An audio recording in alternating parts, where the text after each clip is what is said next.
Ya, Assalamualaikum dan apa khabar semua? Anda bersama saya, Yang Jamil, dalam program Sembang Usahawan. Kali ini, sebelum saya nak meneruskan acara ini, apa kata kalau anda klik dulu di kalau Facebook, TV dan juga Instagram dan juga YouTube. Dan pastikan anda klik semua itu dan barulah kita nak meneruskan acara kita. Dan sebelum itu, apakah isu-isu yang kami nak bentang kali ini? Dah pastinya isu-isu yang menarik minat anda semua. Dan sebelum itu, rancangan-rancangan sebelum ini saya memaparkan berbagai-bagai isu yang menarik dan memanaskan keadaan anda. Okey, nak tahu siapa tetamu saya kali ini? Kita tunggu selepas ini.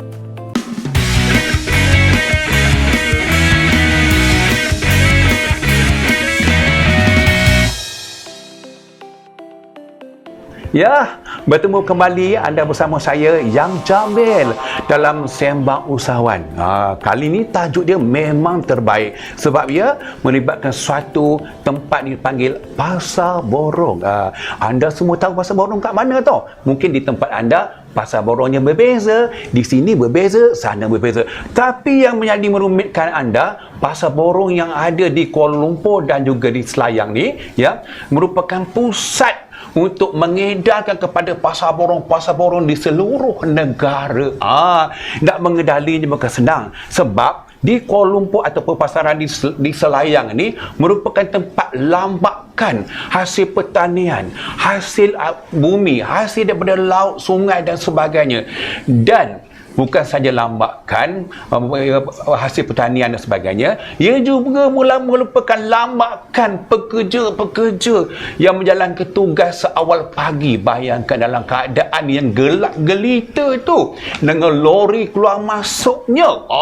Macam mana nak mengendalikan sebuah pasar yang besar dengan keadaan basahnya, dengan bau hanyirnya?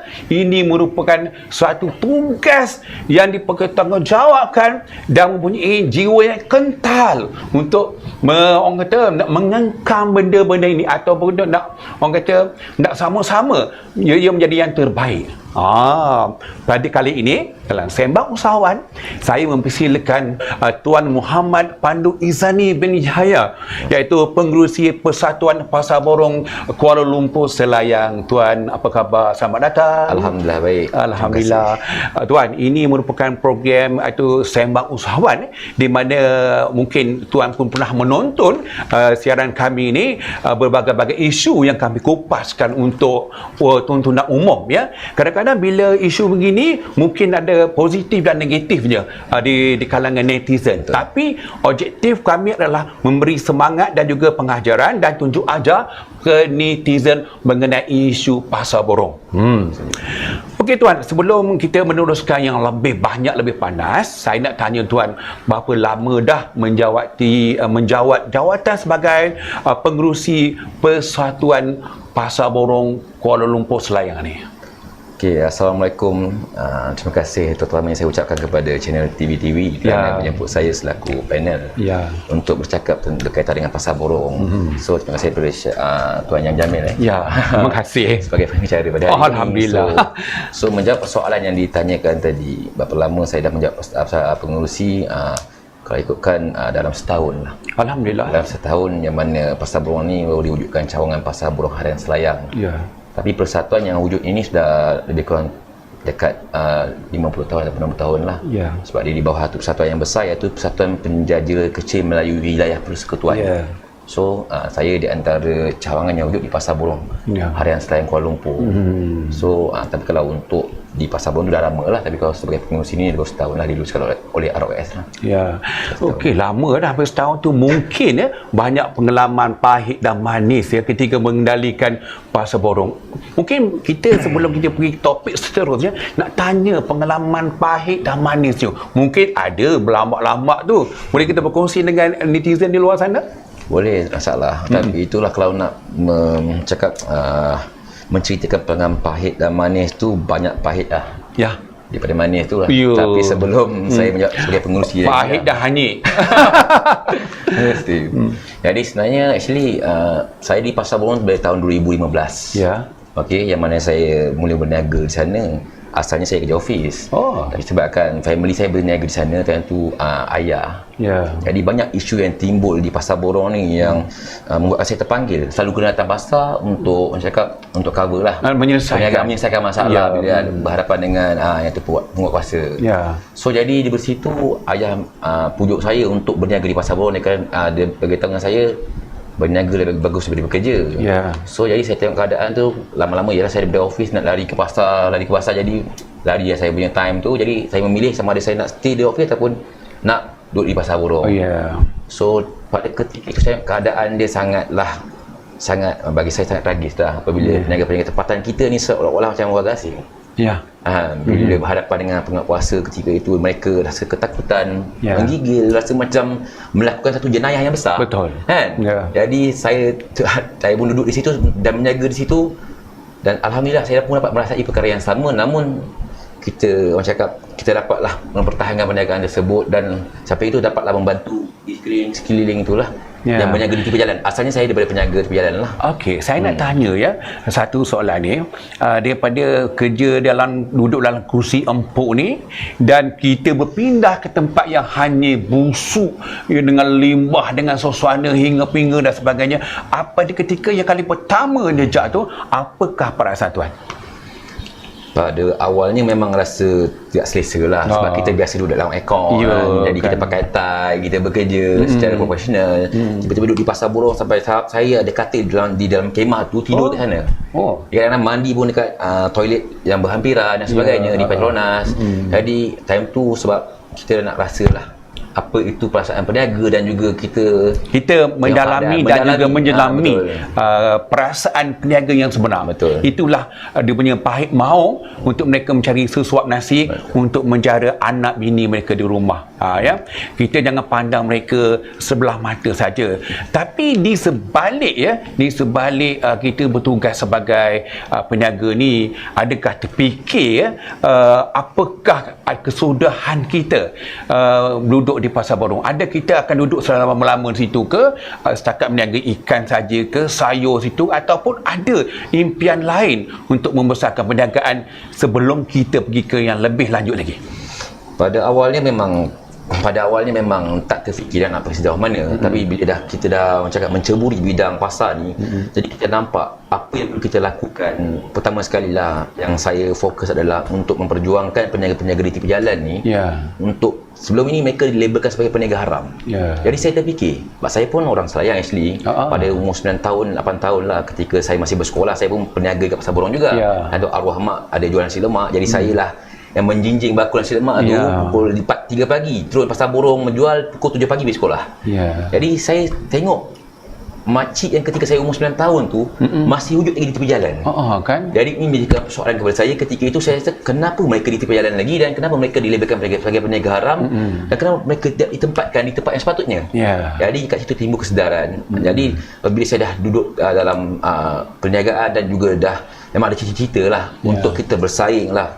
Majoriti orang cakap di Pasar Borong ni dikontrol oleh bukan bangsa Melayu lah, majoriti bangsa-bangsa asing dan sebagainya. Jadi saya pun tengok dan saya selami kenapa benda ni berlaku. Jadi memang nawai itu tu untuk kita membangunkan usahawan kita di Pasar Borong terutamanya, dan juga kita nak bantu penjaja-penjaja kecil ataupun peniaga di Pasar Harian Selayang yang mana majoritinya adalah warga tempatan lah. Betul. Itu tujuan dia. Itulah dia luahan dan juga pengalaman pertama Tuan Pandu Izani dalam menceburi bidang perniagaan di Pasar Borong, dan banyak lagi cerita-cerita menarik mengenai beliau. Sebelum kita panaskan lagi kita punya program ini, kita rehat seketika selepas ini.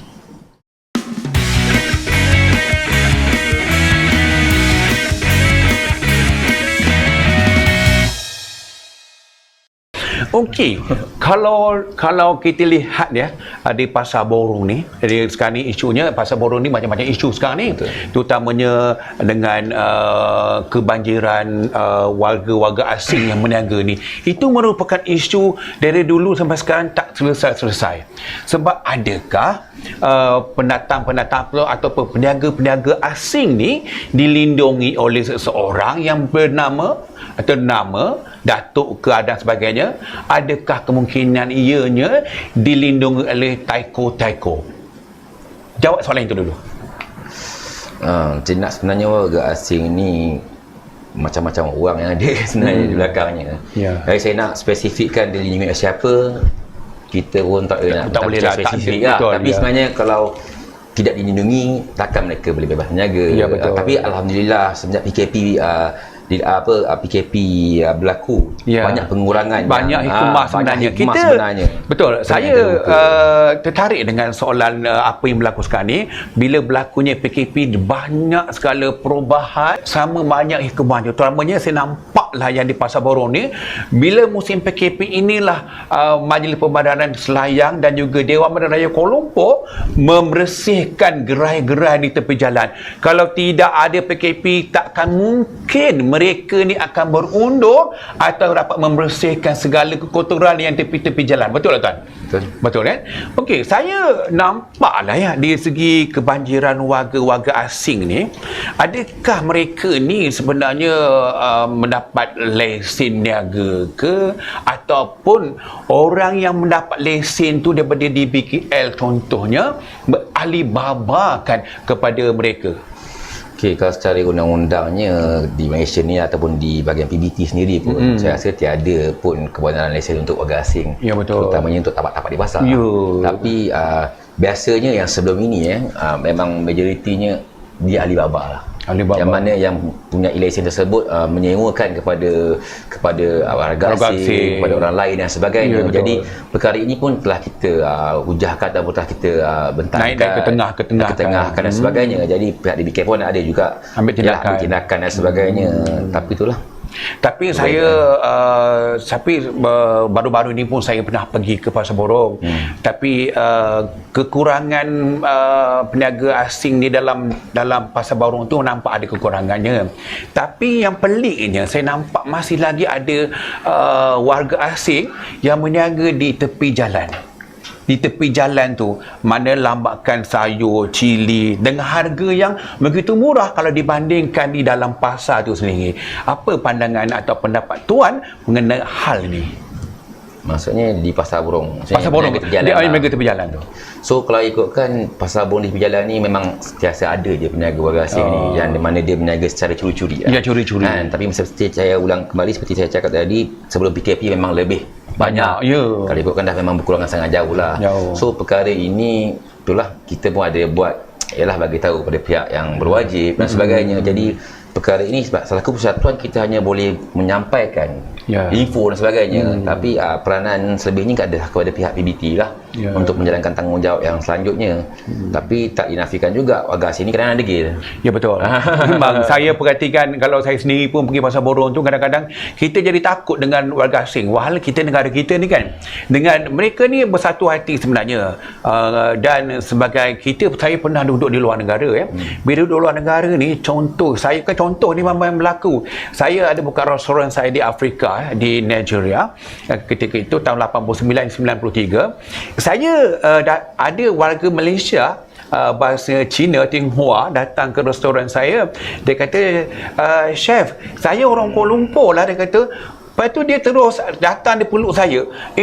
We are Malaysia, dia kata. Kita tak kenal pun siapa. Tapi demi atas nama warga Malaysia ni, kita sayang betul sangat-sangat. Sebab itu hanyalah warga Malaysia yang ada di sana. Begitu jugalah warga asing yang mereka di sini, mereka bersatu hati. Dia sesuai Rasulullah pun pesan juga, bersabda, kita kena berhijrah. Bila berhijrah, kita hilang rasa malu, kita ada kesungguhan untuk berniaga. Dia berbezanya. Okey, sebenarnya warga asing ni, sebenarnya saya tengoklah kan, kebanyakan sekarang ni isu dia untuk mendapatkan taraf ataupun status sebagai rakyat Malaysia dan sebagainya, mungkin PR ke sebagainya, mereka ambil jalan mudah, iaitu berkahwin dengan warga tempatan. Dan adakah ianya betul? Dan wahal ada setengah tu, ada bini di negara mereka tu, mereka sanggup kahwin dengan sini demi untuk mencari makan. Macam apa pandangan Tuan dalam hal ni? pandangan saya berkaitan dengan jodoh ni je lah. Yalah, jodoh ni pun macam mana cara pun tetap jodoh lah. Ya, kan. Tapi mungkin betul juga ada yang setengah mengambil kesempatan daripada jodoh tersebut, yang mana untuk memudahkan mereka bertapak di negara Malaysia terutamanya, kan. Jadi lebih banyaklah dia punya kemudahan yang mereka dapat, kerana boleh menggunakan warga negara sebagai dia punya proxy dan sebagainya. Jadi itulah. Mungkin untuk pertama untuk buka akaun, lepas tu lesen atas nama bini dia, kan, nama bini dia, lepas tu modal dia, lepas tu bila kahwin dah tentu mempunyai anak dah tentu jadi warga Malaysia. Ini akan membimbangkan pedagang-pedagang asal ataupun pedagang-pedagang tempatan dalam hal ini. Saya rasa sebenarnya dalam hal ini, apakah saranan daripada pihak Pasar Borong sebagai pengurusi ni? Mungkin ada cadangan ke, mungkin kita cadangan menghadkan mereka dengan syarat-syarat yang ketat supaya mereka tidak niaga sesuka hati je. Terutamanya mengengkang bila ada proksi sebagai contohnya bini di sini, gunakan nama bini. Macam mana tahu? So itu sebenarnya more kepada penguatkuasaan lah daripada PBT dan sebagainya lah. Sebab apa, kalau dalam undang-undang iaitu PBT pun memang dibenarkan lah jika seseorang itu adalah warga negara tempatan. Jadi kalau untuk menghadkan, tapi kenapa PBT itu tidak sendiri selidik suami siapa? Saya tak pasti. Dia kena selidik suaminya daripada mana asalnya.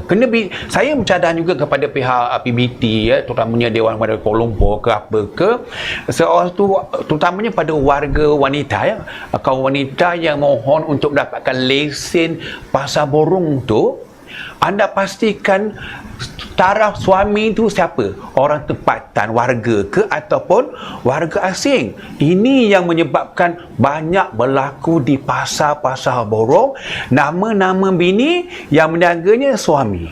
Macam mana tu So, persoalannya, siapa nak jawab ni? Tak apa. Yang ini biar pihak PBT yang berwajib yang akan menjawab ni. Dan sebagai pengurusi ni, kita menjalankan tugas untuk mengawal sialah Pasar Borong tu. Okey. Ada tak dalam kes-kes macam bila tidak ada puas hati dengan kita keluarkan satu peraturan, yang ni tak boleh, ini tak boleh, ini tak boleh, ini boleh, adakah ada berlakunya komplot-komplot antara ABC untuk menjatuhkan tuan? Macam mana peraturan bila kita buat satu peraturan, kita sebagai pengurusi, kita ada cara kita untuk mengawal anak-anak buah kita. Kita ada cara kita, terus pengalaman kita sebagai pekerja dulu kan. Kita ada cara kita. Mungkin cara kita ni sesuai, ada cara kita ni tak sesuai. So macam mana tuan menyelesaikan masalah sebegini? So macam saya memanglah ada pengalaman begitu daripada ialah benda ni macam politik juga kan, dia bukan hanya di Pasar Borong, mungkin di tempat kerja, mungkin di rumah yang berlaku seperti ini. Namun alhamdulillah kita dapat tangani dengan baik. Sebab saya ulang kembali seperti saya kata tadi, untuk menjawab satu perkara dan juga memperjuangkan satu perkara tidak semudah yang kita boleh gambarkan kan. Jadi benda tu memang berlaku macam-macam. Berlakulah cara macam ni, fitnah macam ni, gerakan macam ni, dia punya orang cakap macam-macam isu akan ditimbulkan. Namun sama ada kita kuat atau tidak kuat saja untuk bertahan di situ. Jika kita kuat, alhamdulillah kita bertahan lah. Jika tidak kuat, mungkin saya pun dah tak ada kat Pasar Borong lah. Ya, betul. Banyak pengalaman di situ kan. Mungkin insyaAllah saya juga mengharapkan satu perubahan selepas pandemik ini. Maksud sajalah bila pandemik ini semuanya ada rasa insaf dan mungkin kekurangan kebanjiran warga asing yang berniaga di situ. Sebab saya lihat sendiri bila Menteri Wilayah Persekutuan ketika itu Datuk Tan Sri Anwar Musa begitu tegas tegas tentang kebanjiran warga-warga asing ni. Saya harap benda ni akan berterusan, jangan ada lagi. Ada pun tak apa, tapi pastikan mereka ni, saya tak kisah, saya lah sebagai pembeli biarlah berlaku sikit ada sopan, adab, menghormati kita ni sebagai warga. Kadang-kadang kita ni nak pergi beli barang, kita jadi takut pula. kan. Jadi takut dengan sikap mereka tu terlalu agresif. Kita tak ada takut sangat ataupun kata silau dengan warga Malaysia, terutamanya India ke China, tapi bila adanya warga asing ni menyebabkan kita nak datang ke Pasar Borong tu takutlah. Tak punya berbagi begitu kan. Itu pengalaman saya. Dan untuk saya nak tanya dulu tak, bila apakah hala tuju Tuan hala tuju untuk memperbaiki lagi Pasar Borong di masa hadapan? Maksud dia mengendali ahli-ahlinya dan juga peniaga-peniaganya dan juga pembeli, mana dia pemborong-pemborong dan sebagainya. Apa ada cadangan Tuan untuk masa hadapan? So di masa hadapan kita sebenarnya bukan di masa hadapan, sekarang ni pun memang tengah memperjuangkan lah. Lebih lagi perjuangan penyaji-penyaji di tepi jalan ni supaya mendapatkan tempat di Pasar Borong itu. Dan seperti saya cakap tadi tu, daripada peniaga haram jadi peniaga halal. Utamanya itu adalah perjuangan yang pertama saya lah. Yang mana kita nak memastikan dia ada tempat yang betul-betul sesuai untuk berniaga dan tidak ketakutan lagi untuk berniaga. Tu jadi tu adalah antara perjuangannya lah. Dan sampai sekarang pun saya tengah menunggu tengok sejauh mana perkara itu dapat direalisasikan oleh pihak di BKL itu sendiri. Jadi ini ada perjuangan dia, dan juga kita nak kalau boleh peniaga-peniaga tempatan kita ni dapat bersaing, dapat berniaga dengan lebih bagus dan dapat memajukan lagi perniagaan mereka. Lebih lagi sekarang ni pasar harian Selayang ni dah tukar kepada bangunan baru sekarang ni. Cantik. Jadi ketika PKP ni memang sangat macam perniagaan tu memang kurang lah, kurang memberangsangkan. Bila PKP jadi merosot dan sebagainya, kita tengah fikir cara bagaimana untuk memajukan ataupun untuk bagi meningkatkan lebih lagi perniagaan mereka. Dan kita berharap mungkin pihak PBT, pihak persatuan, pihak peniaga dan mungkin pihak-pihak yang lain dapat membantu untuk menaikkan lagi lah ataupun bagi pengunjung lebih ramai datang ke pasar harian Selayang lagi, Pasar Borong Kuala Lumpur. Itu merupakan satu cadangan yang baik dan mungkin ia akan dapat berealisasi dengan baik. Saya ni nak tanya tentang harga Pasar Borong ni. Kadang-kadang saya lihat sendirilah pengalaman saya, adakah pihak pemborong ataupun peniaga-peniaga ni berbincang dengan persatuan? Kalau persatuan saya tak ada.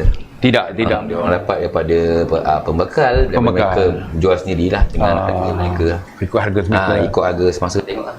Kalau kita sebagai persatuan ni hanyalah mengendali saja mengendali dan memantau. Kita memantau dan kita menjaga ahli kita dan juga kita memantau situasi di sana. Sekarang ni berapa ada ahli persatuan di bawah Tuan? Kalau bawah saya 100 lebih macam tu. 100 lebih. Ramai. Alhamdulillah. Semuanya berdaftar semua ya? Daftar. Masuklah China, India sebagainya. Ada China, India juga di bawah ahli bersekutu lah. Tapi tak ramai sangat, tapi Melayu lah majoritinya lah. Alhamdulillah. Yang bersyukur lah. Itulah satu daripada objektif saya berharapkan supaya benda-benda macam ini kita dapatkan selesaikan, termasuknya isu-isu kebanjiran warga asing ni yang berniaga tanpa lesen tu. Dan mereka sebenarnya terlalu agresif. Agresif bukan maksud agresif terlalu jahat, tidak. Agresif itu untuk mendapatkan pelanggan untuk membelikan barangan mereka. Itu merupakan cabaran kepada peniaga-peniaga kita. Anda kena contohi macam mana warga asing tu berniaga. Kita ambil yang baik, jangan ambil yang buruk saja. Sebab mereka, anda pastikan kalau tepi-tepi jalan tu macam mana mereka menarik orang datang membeli barangan. Bahan di dalam pasar tu bermacam-macam ada. Kenapa kita nak mesti beli barangan belum tentu baru? Kadang-kadang kita beli balik rumah dah busuk dan sebagainya. Kenapa? Sebab cara mereka menarik kita untuk membeli barangan mereka. Itu kehebatan. Itu kita perlu belajar ya. Jangan asyik mencari kesilapan mereka, menyalah mereka dan sebagainya. Kita ambil dia sebagai satu cabaran untuk anda. Dan mungkin ada soalan terakhir bagi saya untuk segmen Sembang Usahawan kita hari ini. Dan satu lagi saya tengok di masa hadapan adakah Pasar Borong kita ni dikendali dengan betul, terutamanya adakah melibatkan pihak persatuan mengendalikan sistem saliran dan sebagainya. Saya lihat mereka ni membuang sampah sesuka hati saja. Adakah itu dipantau oleh persatuan sendiri macam mana? Okey, kalau untuk Pasar Borong ni memang sekarang ni di bawah PBT di KL. Jadi persatuan pun ada memohon untuk menguluskan pasar itu sendiri, yang mana kita dapat membantu pihak PBT terutamanya dan melantik kontraktor yang lebih profesional dan boleh fokus kepada keadaan di pasaran Selayang itu sendiri. Tapi belum lagi ada beberapa jawapan, jadi kita tengah tunggulah tengok macam mana. Jadi kalau dapat benda tu, insyaAllah lah kita sebagai persatuan dan juga kita peniaga di dalam pasar, jadi kita mungkin lebih fokus lah untuk menjaga pasar itu sendiri.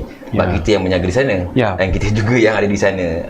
Jadi kita bagi pada pihak profesional yang menguruskan dan juga ada kerjasama dengan persatuan dan juga pihak PBT yang lain, kita pasti benda ni akan dapat menjadi lebih baik lah. Ya, mungkin sekarang ni saya dipahamkan setiap hari Isnin memang cuti kan.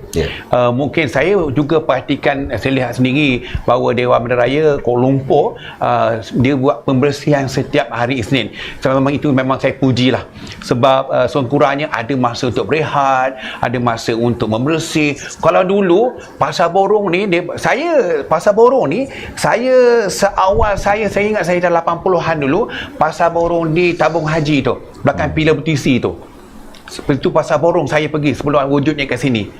Pasar Borong tu saya berniaga, saya beli ikan, saya berniaga kat Kampung Pandan tu, saya duduk setinggal, saya berniaga ikan. Saya jatuh dalam longkang, habis ni. Saya terpaksa pergi ke paip basuhkan limbah-limbah tu demi untuk saya nak berniaga juga. Pengalaman saya dengan Pasar Borong ni, ya Allah ya Tuhanku, pengalaman mengajar arti kehidupan. Itulah kehebatan kita berniaga Pasar Borong. Apapun di Pasar Borong ni ialah menjanjikan 1,000 harapan untuk anda yang minat berniaga, terutamanya hasil-hasil bumi kita daripada pertanian, hasil laut dan sebagainya. Walaupun tempatnya tak secantik mana, tapi ia menjanjikan kemewahan kalau anda tetap dengan setia dengan perniagaan anda. Itu yang penting. Yang pentingnya kita jangan rasa ibarat pepatah Melayu ada mengatakan, kalau batu yang menggolek tidak akan melekatkan lumut. Mana dia? Kalau kita kerja bertukar saja, lumut tidak akan melekat. Tapi kalau kita tumpu saja satu kerja, insya-Allah kita akan jadi hidup senang di masa hadapan. Maknanya kalau batu tu tidak bergerak, lumut akan melekat di situ. Kalau kita asyik bergolek, lumut pun tak lekat. So kepada anda yang sentiasa berniaga, teruskan berniaga. Kita ambil ini sebagai satu cabaran untuk anda di masa hadapan.